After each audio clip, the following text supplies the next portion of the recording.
You're now tuned into Psych's weekly Nerf dosage. It's Christmas, so Merry Christmas everyone and Happy Holidays. 2013 is coming to an end. It's been a roller coaster ride of a year. Every year is a roller coaster ride, so what am I talking about, right? Hey, what's up good people? Welcome to episode 57 of PWND. And in this episode, there are going to be about 3 parts, I think. Just first part will be about my very rare Elite Blaster. And then the second part will be me talking about some other stuff like the upcoming end of the year Singapore War and the first ever Singaporean HVZ game, and also a little like some side stuff, some extra stuff that I want to talk about. And lastly, I'm just gonna talk very quickly about the Rebel holster mod that I did for the Firestrike. Right, so on to the first part.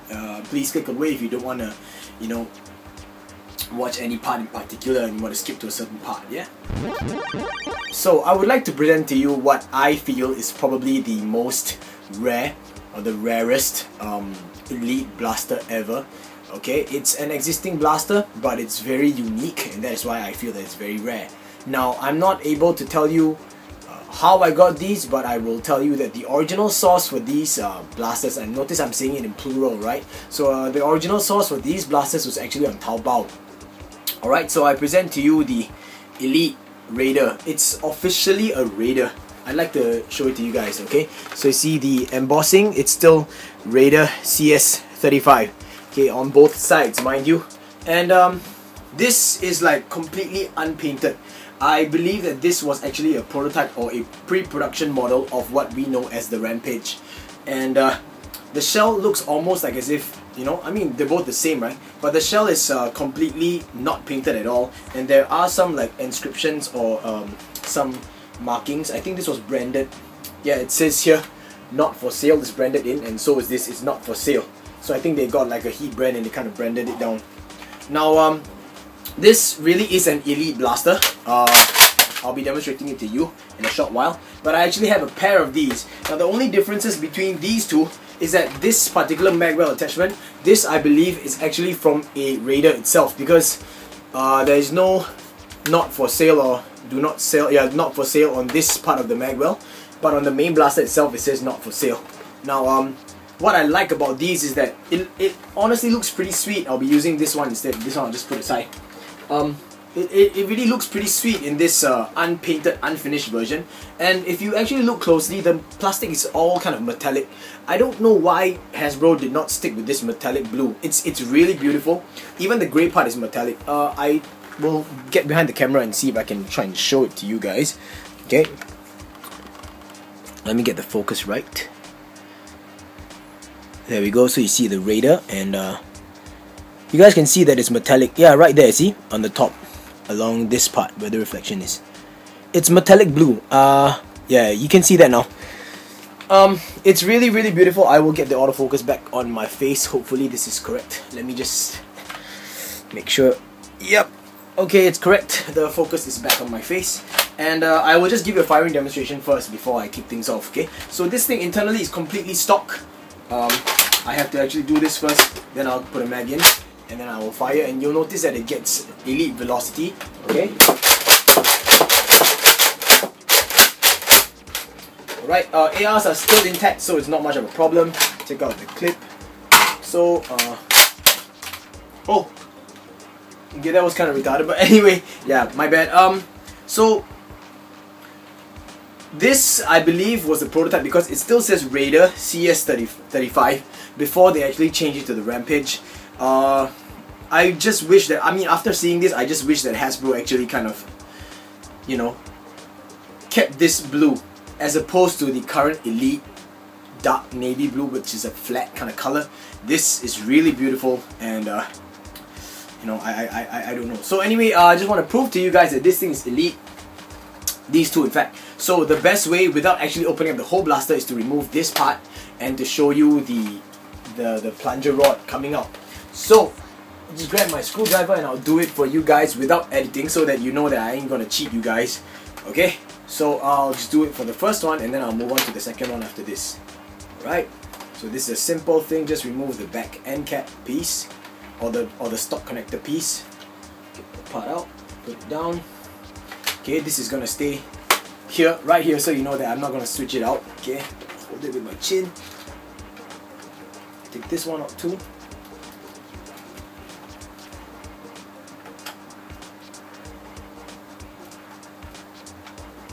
There we go. Another one down. Perfect. Alright, and this is the proof. I'm gonna prime it, and you can see immediately that is an Elite plunger rod. Okay, and I'll do the same for the other one. There we go. And if you look around it, alright, the slot is a perfect cut. That was the problem. So this is not like a Rampage transplanted into a Raider shell, because if it was a Raider shell, it would already have this slot cut out very, a lot wider. Now this is the cool thing about it. If you look closely, you can actually see that there's a differentiation in the plastic. The outside part is smooth. Let me get the, oh, I'm sorry, let me get the focus.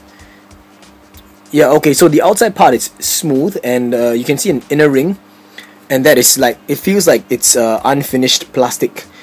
So I believe that this outer ring over here was where the old Raider was cut out, and the extra added in plastic is the, I guess, the amended version to fit for the Elite line. So yeah, there we have it. Alright, so I had to re-record the rest of the video all the way till the end because the autofocus was screwing up on me. Damn you stupid autofocus. But anyway, I was just about to say that these two blasters, I'm really happy to get this pair, because I think that any collector would be very proud to have these in their collection. Pre-production blasters, these are pretty cool. So these are officially the Nerf Elite Raiders. Yeah. After getting this and seeing the plastic and all that, I just kind of wish that I was, somehow able in the future. I am somehow able in the future to chance upon, like for example, a pre-production model of the Retaliator. I really like that. So it'll be the official Elite Recon. I think that would be really sweet. Well, a guy can hope, can he? So yeah, that's about it for this part of the video. Hope that you guys found this interesting. Now we're going to move on to the next part of the video, where I'm just going to talk a bunch of stuff. Right, so it's Christmas today, or actually the day that you watch this video. Hopefully it'll be Christmas. And at the end of this week, which is Sunday, the 29th of December, is going to be the Singapore Nerf, or NerfSG actually, end of the year war. It's going to be held at Pasir Ris East Community Centre, which is pretty nearby my place, so I'm pretty happy about that. The war is going to start from 10 in the morning all the way till 9 at night. And food, well, the organizers were mentioning that they were thinking of actually ordering pizza. I don't know. That'll be nice though. Yeah, Nerf and pizza, I mean, what else can you ask for, right? Yeah, it's a war where modified blasters are allowed, but there are some limitations. For example, if you are going to be using, say, a Springer powered blaster, Springer blasters have a limit of a spring load of 20 kilograms, so no more than 20 kilograms. That also means that I have to go and retweak my war long shots. So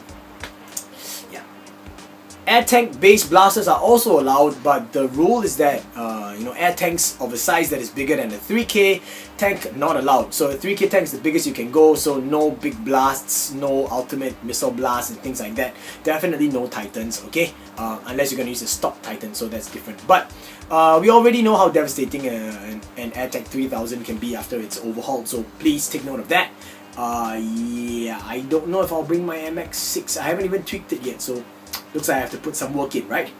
Now, what else is there? Oh yes, it's gonna be in an enclosed air-conditioned room. So you guys, the word that I got from the organizers is that it's gonna be cold, so please bring along a jacket so that you won't freeze to death.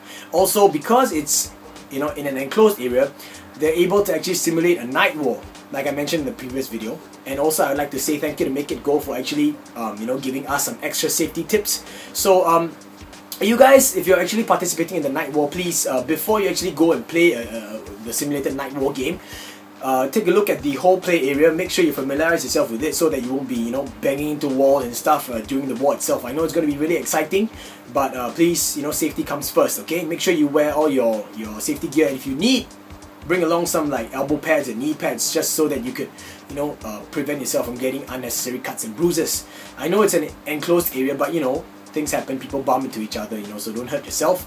And last thing I want to say is, really, guys, seriously, spectacles are not safety goggles, okay? If you want to wear specs and insist that it's going to be safe for you, don't cry if shit happens, okay? Please, just find yourself a pair of safety goggles that can go on top or over of your spectacles and you'll be safe and you'll be fine, okay? Yeah, so I'm really looking forward to it. It's a night war, I love it. It's time for me to go get like my old night vision scope. I have to talk to Nick about it. Nick Solskjaer, I'm gonna be contacting you pretty soon in the next few days on what I can do to, you know, improve on that night vision thingy. So, because Nick was actually the first that I actually seen to actually use that night vision toy and apply it onto a Nerf blaster. Now, next war is gonna happen in January, which is the official first human versus zombies game in Singapore. The organizers, I won't tell you who yet, but yeah, it's probably gonna be a pretty big event. No official news has been released, and a lot of details are still not been announced, but you know what's happening. Many of the nerfers here are already starting to mod their blasters in lieu of that war. So, you know, many people are actually creating master keys and all that. So yeah, I'm lucky I made myself a master key, right? So yeah, I believe that the hype is really, you know, really there, and so everyone's getting geared up for it. So I hope that, you know, you guys will be interested, and if you are, stay tuned on my channel and I will release information to you guys as and when I get it. Yeah. Speaking about wars, I recently got myself one of these. It's like a cheap ass version of a GoPro, and this is a camera made by the brand Polaroid, so it's not half as bad. It's plastic. It's really, it feels like a toy, but what's cool is that it has a built-in LCD screen and it's touchscreen. Alright, however, I think that I got myself the wrong SD card for this thing. I'm not able, I guess on the first day it was working fine, but after a while I'm not able to actually record and store videos. Sometimes I could record a video, and then when I turn it off and turn it on again, it says card error and the video seems to be missing. So I don't know, you know, what's the deal. There are more than one functions in this camera, which makes it, you know, pretty worth the money also. I'll tell you how much it costs in a short while. There is a standard video recording function, and you can record in two modes. One is the HD mode, and HD unfortunately is not 1080, it's 720p, which is good enough, you know. It's also the second version will be the lower quality one, which is 640 by 480, which is VGA. Another mode is a camera mode, which is basically taking photographs, still shots, and the last mode is a loop mode, where it would record in 5-minute clips, and then once, you know, it's like the last in first out kind of thing. So once the card or your memory card has reached its max limit, it will just erase the earliest video. So that's good if you guys are using this for dash camera purpose in your car. Yeah, and it also comes with this sweet, you know, action case, I think. So you basically just put it in like that, and you close it up and you put it on a latch, and there you have it. It's a fisheye lens, not so fantastic. My fisheye lenses I have for my phone are actually even better than this, but you know, it works. It says wide angle, but it looks more like a fisheye because of the curvature.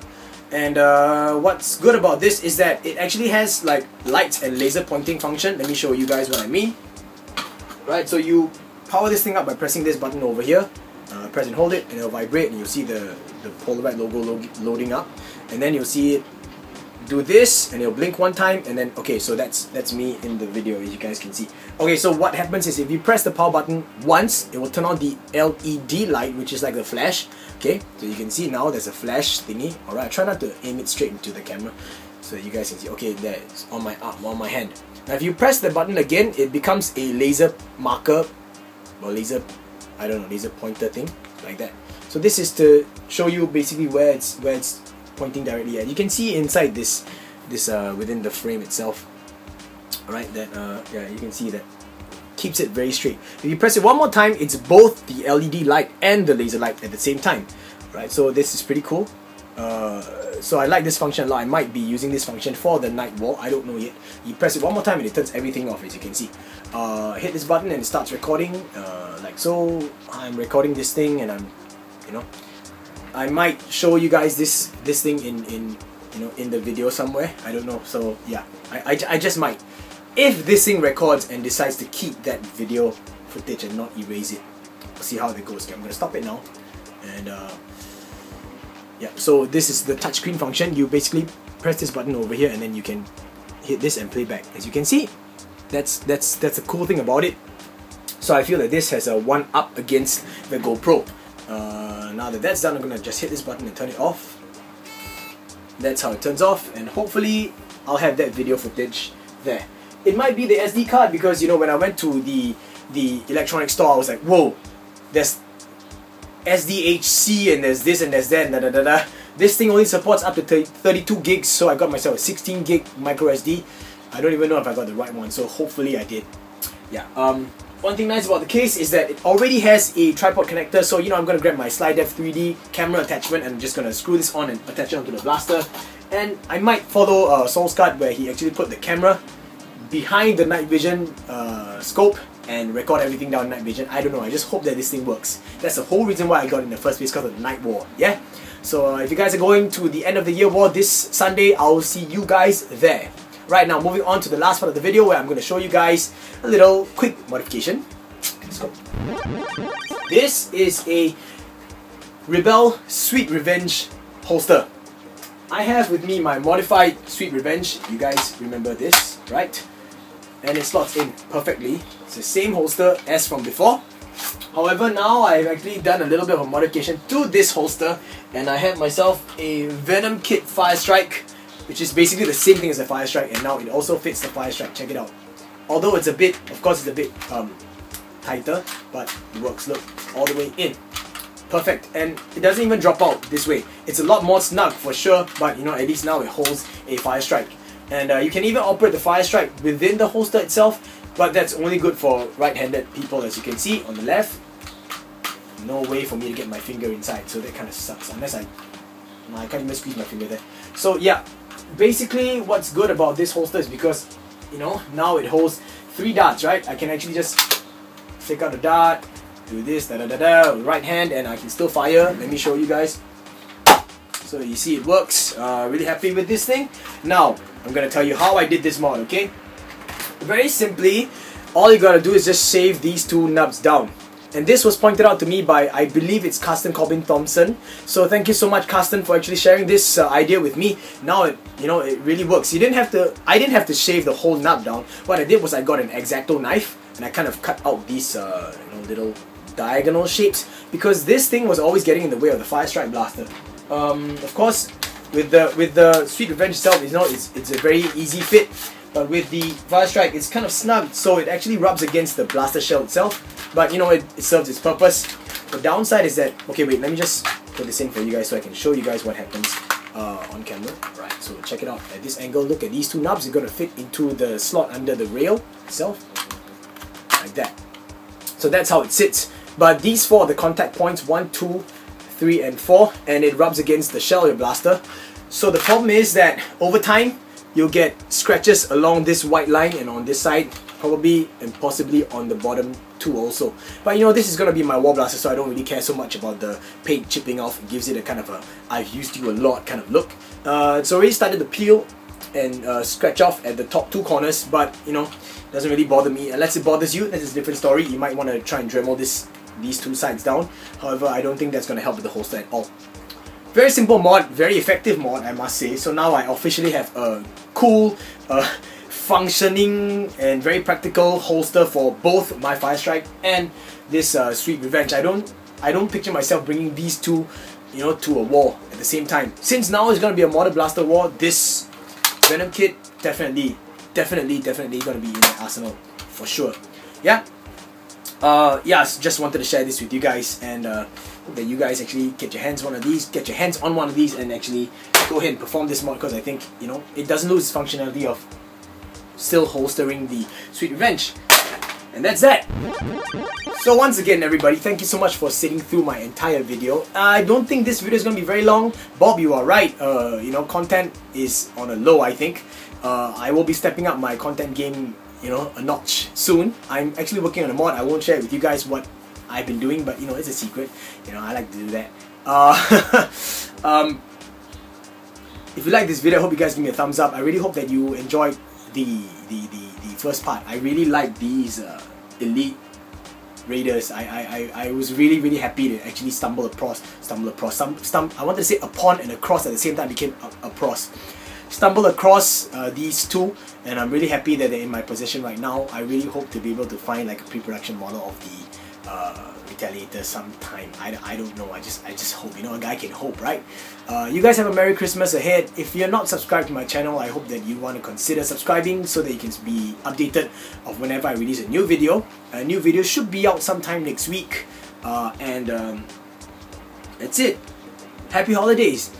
It's actually cold all around the world, I believe. Even in Singapore, it's raining every day. It's pretty dark now. It's in the afternoon. It's 2 PM in the afternoon on a Christmas Eve, and I'm recording this.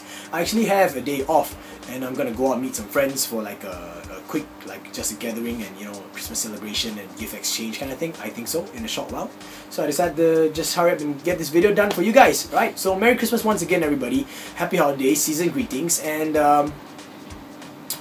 2013 is coming to an end. 2014 is on the way. Looking forward to a great year. I wonder what else Hasbro has in store for 2014, right? Yep, that's about it. Thanks for watching, guys. Stay frosty. Peace.